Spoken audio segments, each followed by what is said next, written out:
এদিকে বাংলাদেশে আওয়ামী লীগই থাকবে, ভারতের দাবি মেনে নিল চীন, রাশিয়া। এ নিয়ে থাকবে আজকের একটি গুরুত্বপূর্ণ প্রতিবেদন।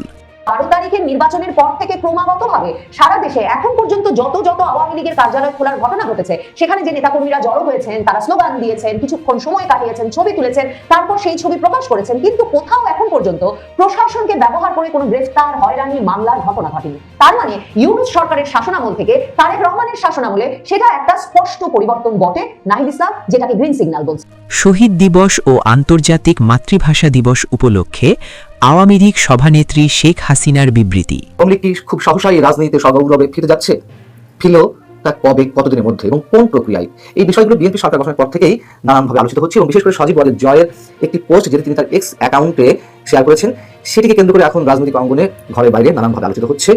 শহীদ মিনারে শ্রদ্ধা জানাতে গিয়ে তোপের মুখে শফিকুর রহমান, ভুয়া স্লোগান। এদিকে দীর্ঘ 16 মাস পর আওয়ামী লীগের জন্য মহা সুখবর। এবার শেখ হাসিনা দেশে ফেরার ফাইনাল ডেট ঘোষণা করল স্বয়ং জাতিসংঘ। গতকাল জাতিসংঘের বৈঠক চলাকালে এই ঘোষণা দেন জাতিসংঘের মহাসচিব ম্যাথিউ মিলার।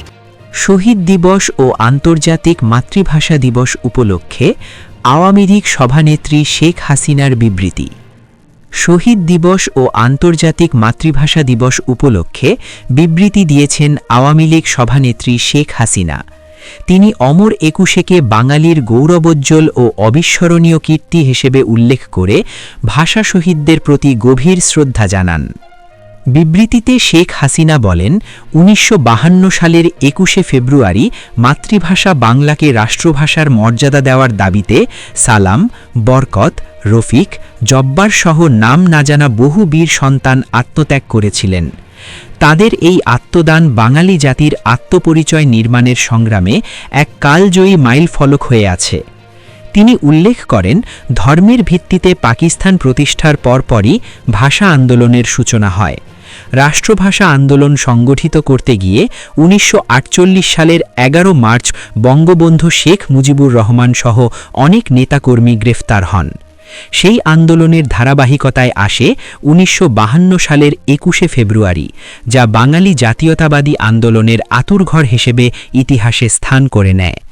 পরবর্তীতে স্বাধিকার আন্দোলন ও মুক্তিযুদ্ধেও 21শের চেতনা প্রেরণা জুগিয়েছে বলে তিনি উল্লেখ করেন। শেখ হাসিনা বলেন, 21শে ফেব্রুয়ারি শুধু ভাষা শহীদ দিবসেই সীমাবদ্ধ থাকেনি, এটি আন্তর্জাতিক পরিমণ্ডলে আন্তর্জাতিক মাতৃভাষা দিবসের মর্যাদা পেয়েছে। নিজের ভাষা ও জাতি পরিচয়ের মর্যাদা রক্ষার পাশাপাশি বিশ্বের সব মাতৃভাষা ও জাতিসত্তার প্রতি সম্মান প্রদর্শনের আহ্বান জানান তিনি। বিবৃতিতে তিনি আরও বলেন, সংবিধান থেকে বাঙালি জাতি পরিচয় মুছে দেওয়ার ষড়যন্ত্র চলছে এবং নতুন পরিচিতি জোর করে চাপিয়ে দেওয়ার অপচেষ্টা রয়েছে বলে তিনি উপলব্ধি করছেন।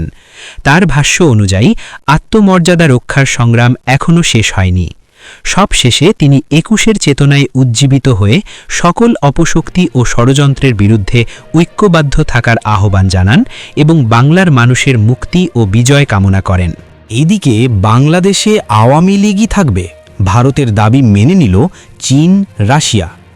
ভারত কোথা থেকে কি কলকাঠি নাড়ল যে যারা 5 বছর ক্ষমতায় থাকার কথা ভাবছিল তারা এখন হঠাৎ করে ভোট করাতে মরিয়া, এবং ইউনূস সাহেব তার প্রিয় ছাত্রদল বা নেতার হুমকিকে পরোয়া না করেই ফেব্রুয়ারিতেই ভোট করাতে বদ্ধপরিকর।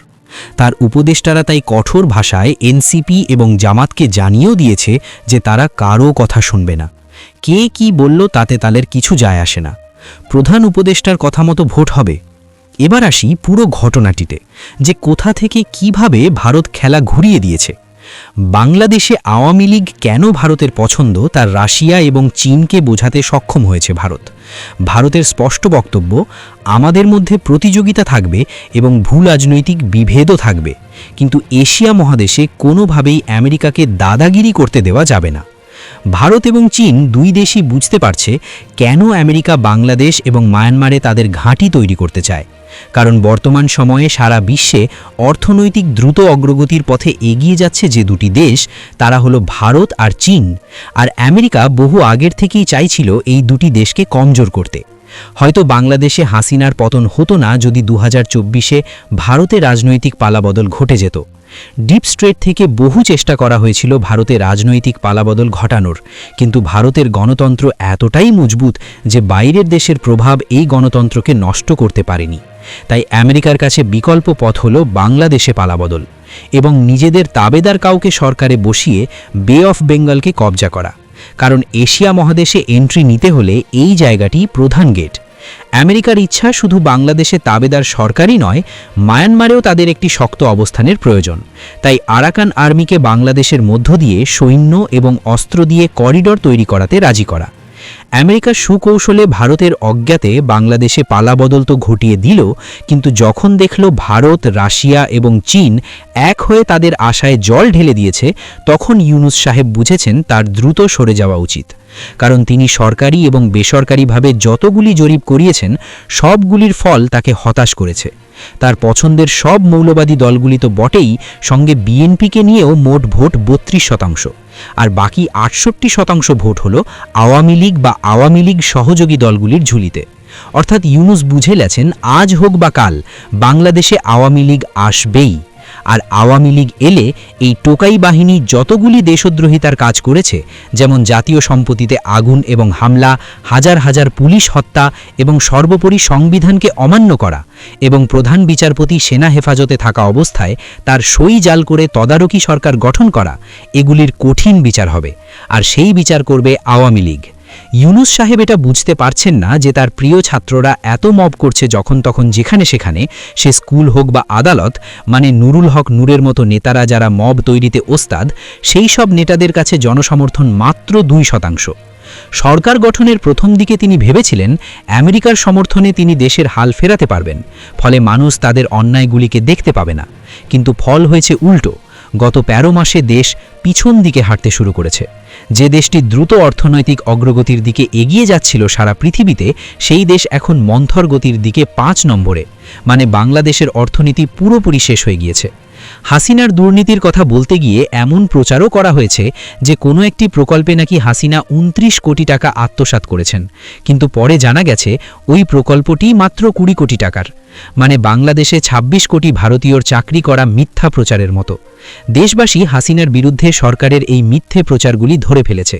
তারা বুঝে গেছে এই সরকার কি চাইছে। তাই ইউনুস দেখছেন ভোট করিয়ে দ্রুত বিদায় না নিলে সামনে সমূহ বিপদ। জনগণের মারে না থাকবে মাথার চুল আর না থাকবে গায়ের পোশাক। কিন্তু এই ভোটে আওয়ামী লীগকে আটকাতে না পারলে কি হবে এই ইউনুস বাহিনীর? শহীদ মিনারে শ্রদ্ধা জানাতে গিয়ে তোপের মুখে শফিকুর রহমান, ভুয়া ভুয়া স্লোগান। মহান শহীদ দিবস ও আন্তর্জাতিক মাতৃভাষা দিবসের প্রথম প্রহরে কেন্দ্রীয় শহীদ মিনারে ভাষা শহীদদের প্রতি শ্রদ্ধা নিবেদন করেছেন জাতীয় সংসদের বিরোধী দলীয় নেতা ও বাংলাদেশ জামায়াতে ইসলামীর আমির ডাক্তার শফিকুর রহমান। এটি কেন্দ্রীয় শহীদ মিনারে তার প্রথম শ্রদ্ধা নিবেদন। শনিবার ২১ ফেব্রুয়ারি রাত ১২:২২ তিনি শহীদ মিনারের বেদিতে পুষ্পস্তবক অর্পণ করেন। এ সময় তার সঙ্গে উপস্থিত ছিলেন বিরোধী দলীয় চিফ হুইপ ও ন্যাশনাল সিটিজেন্স পার্টির আহ্বায়ক নাহিদ ইসলাম, দলটির সদস্য সচিব আক্তার হোসেন এবং ১১ দলীয় জামায়াত জোটের শীর্ষ নেতারা। শ্রদ্ধা নিবেদন শেষে সাংবাদিকদের সঙ্গে কথা বলতে শুরু করলে একদল যুবক তাকে লক্ষ্য করে রাজাকার ও ৭১-এর দালাল বিষয়ক বিভিন্ন স্লোগান দিতে থাকেন। পরিস্থিতির মধ্যে জামায়াতের নেতাকর্মীরাও পাল্টা স্লোগান দেন। এ সময় জামায়াত কর্মীদের পক্ষ থেকে ভাষা সৈনিক গোলাম আজম সংবলিত স্লোগান শোনা গেলে পরিবেশ আরও উত্তপ্ত হয়ে ওঠে। হট্টগোলের মধ্যে নাহিদ ইসলাম, আক্তার হোসেন সহ জোটের সংসদ সদস্যরা দ্রুত আমিরের গাড়ির দিকে ফিরে যান। পরিস্থিতি নিয়ন্ত্রণে আইন শৃঙ্খলা রক্ষাকারী বাহিনীর সদস্যরা ঘটনাস্থলে উপস্থিত হয়ে নিরাপত্তা জোরদার করেন। পরে ডাক্তার শফিকুর রহমান ও জোটের নেতারা শহীদ মিনার এলাকা ত্যাগ করেন। ঘটনাকে ঘিরে কিছু সময়ের জন্য উত্তেজনা সৃষ্টি হলেও বড় ধরনের কোনো সংঘর্ষের খবর পাওয়া যায়নি।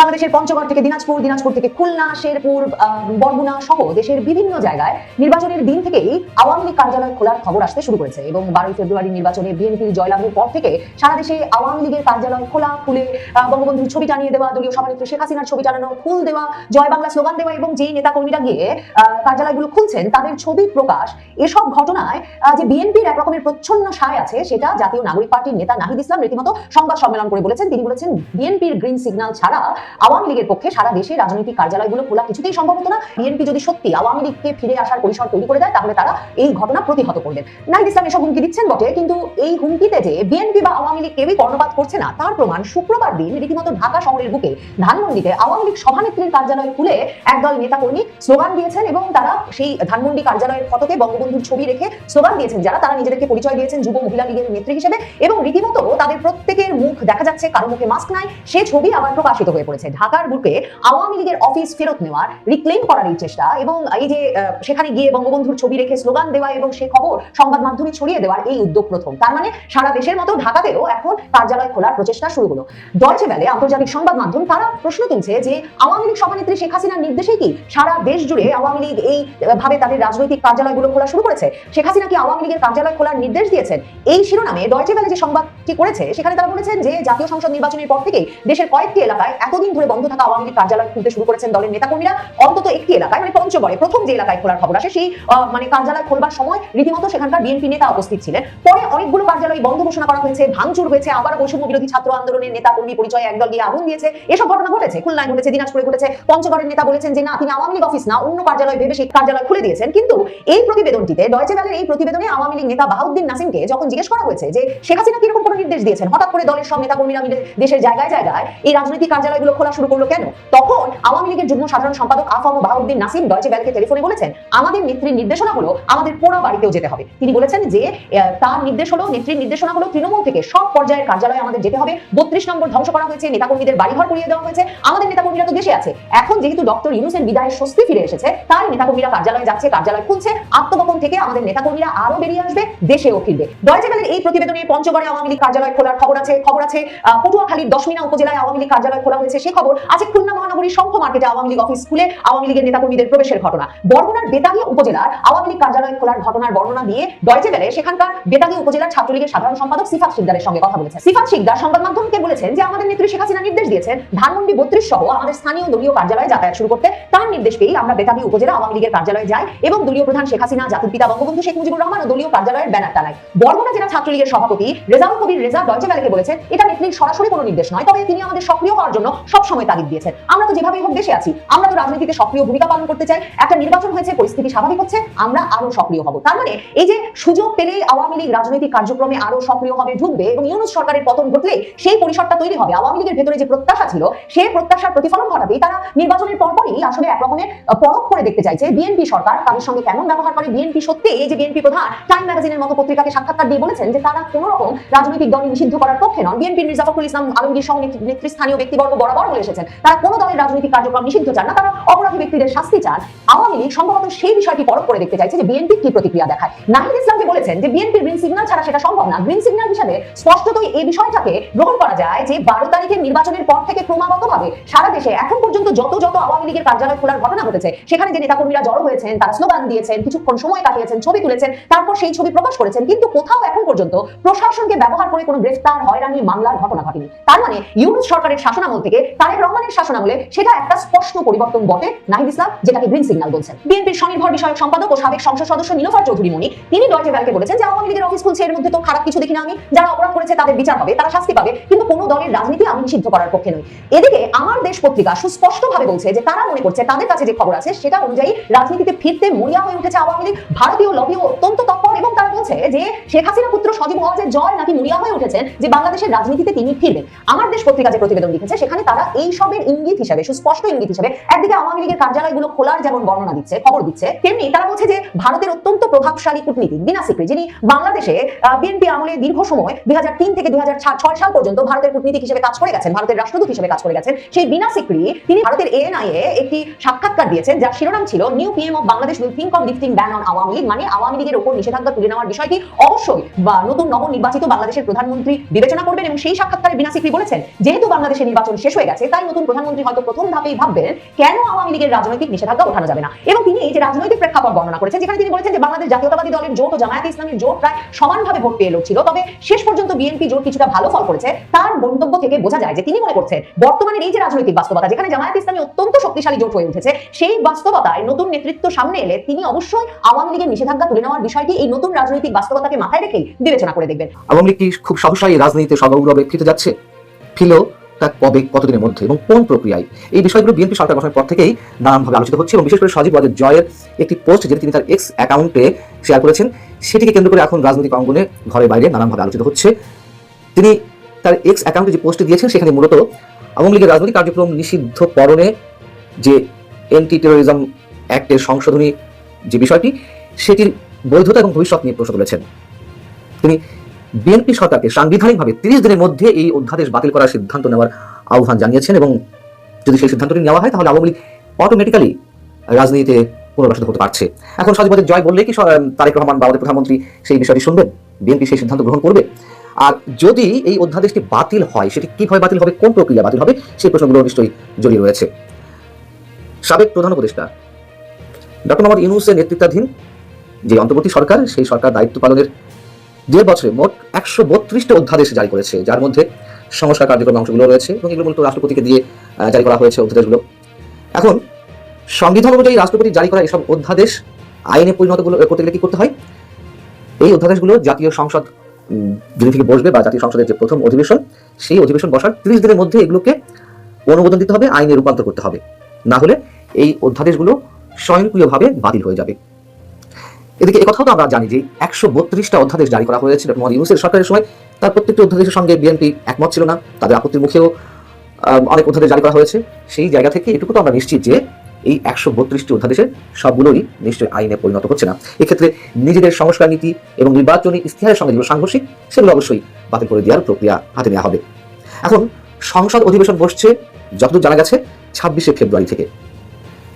যদি সেদিন থেকে শুরু হয় জাতীয় সংসদের প্রথম অধিবেশন, তাহলে পরবর্তী মার্চের 28 তারিখের মধ্যে এই অধ্যাদেশগুলোকে আইনে রূপান্তর করতে হবে। যেগুলো আইনে পরিণত হবে না সেগুলো 28 তারিখের পর বাতিল হয়ে যাবে। তো সেই জায়গা থেকে আওয়ামী লীগকে সন্ত্রাস বিরোধী আইনের সংশোধনী ধারায় যে নিষিদ্ধ করা হলো আওয়ামী লীগের রাজনৈতিক কার্যক্রম, তাহলে আমরা একটু চোখ বুঝে চোখ বন্ধ করে বলতে পারি, বিএনপি যদি এই ধরনের কোনো কার্যক্রম না নেয়, আওয়ামী লীগের রাজনৈতিক কার্যক্রম নিষিদ্ধের বিষয়টি বহাল রাখার, তাহলে আর খুব বড় জোর 1 মাস 10 দিনের মধ্যে আওয়ামী লীগ তার পূর্ণ রাজনৈতিক কার্যক্রমে অংশ নিতে পারছে। আর যদি বিএনপি নেয় তাহলে কি হবে? যদি আইনে পরিণত হয় তাহলে আওয়ামী লীগ আজীবনের জন্য যতদিন না পর্যন্ত আবার নতুন আইন করে আওয়ামী লীগ ফিরিয়ে না আনা যায়, সেই পর্যন্ত আওয়ামী লীগ নিষিদ্ধ থাকবে। বিএনপি কি সেই ঝুঁকি নিবে? জয় কি বলেছেন তার পোস্টে একটু পড়ে শোনায় আপনাদেরকে। জয় তার পোস্টে এক জায়গায় বলছেন, যদি বিএনপি নেতৃত্বাধীন সরকার এই অধ্যাদেশকে অনুমোদন করে তাহলে এটি অন্তর্বর্তী সরকারের অ্যান্টি টেরোরিজম আইনের অপব্যবহারকে সমর্থন করবে, যা গণতন্ত্রকে ক্ষুণ্ণ করবে এবং আওয়ামী লীগকে রাজনৈতিক ও নির্বাচনী প্রক্রিয়া থেকে স্থায়ীভাবে বাদ দেওয়ার পথ প্রশস্ত করবে। এতে রাজনৈতিক দল নিষিদ্ধকরণের অসাধারণ ব্যবস্থা স্বাভাবিক হয়ে যাবে। তিনি বলছেন, আর অন্যদিকে যদি নবগঠিত সরকার অধ্যাদেশকে অনুমোদন না করে তাহলে এটি অন্তর্বর্তী সরকারের শত্রুতাপূর্ণ দৃষ্টিভঙ্গি থেকে দূরে সরে আসার ইতিবাচক পদক্ষেপ হবে এবং অধিকার সম্মত সংকীর্ণ অ্যান্টি টেরোরিজম ফ্রেমওয়ার্ক পুনরুদ্ধার করবে।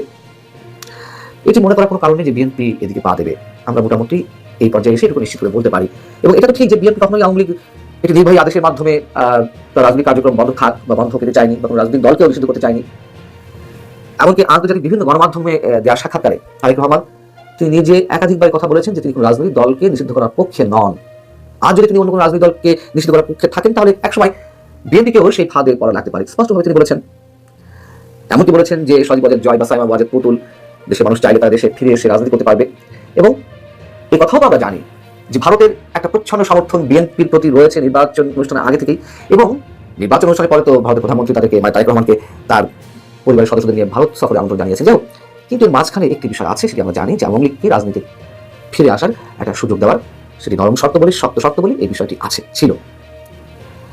এবং সেই জায়গা থেকেই তো আওয়ামী লীগের ভোটাররা এই নির্বাচনে বিএনপিকে ভোট দিয়েছে। একটা ছোট অংশ যদিও জামাতের ভোট ব্যাংকে তাদের ব্যালট পেপারে সিল মেরেছে, এটাও সত্যি কথা, যারা তৃণমূল পর্যায়ে আওয়ামী লীগের নেতাকর্মীদের মাধ্যমে নির্যাতিত হয়েছেন। তো আমরা তো দেখলাম যে 12 ফেব্রুয়ারি নির্বাচনের পরই দেশের বিভিন্ন স্থানে আওয়ামী লীগের যে কার্যালয়গুলো সেগুলো খুলে যাওয়া শুরু হলো। কোথাও কোথাও বিএনপি স্থানীয় নেতাকর্মীরাই আওয়ামী লীগ অফিস খুলে দেওয়া শুরু করলেন, আবার কোথাও কোথাও আওয়ামী লীগ নেতাকর্মীরা তারা স্বেচ্ছাপ্রণোদিত হয়ে নিজেরা নিজেদের দলীয় অফিস খোলা শুরু করে দিলেন।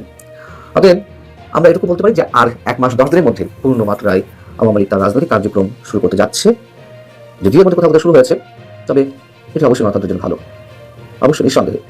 তারেক রহমান যে প্রতিশ্রুতিগুলো আমাদের সামনে দিচ্ছেন, আমরা চাই তিনি ইতিহাস হয়ে থাকুন, শুধু আওয়ামী লীগকে রাজনীতি করতে দেওয়ার ক্ষেত্রে নয়, এদেশের দুর্নীতি প্রতিরোধের ক্ষেত্রে, এদেশের যে অনিয়ম স্বেচ্ছাচারিতা রয়েছে সেগুলো প্রতিরোধের মাধ্যমে যদি তার সদিচ্ছাগুলো তিনি বাস্তবায়ন করেন, অবশ্যই তিনি ইতিহাসের অংশ হতে পারেন।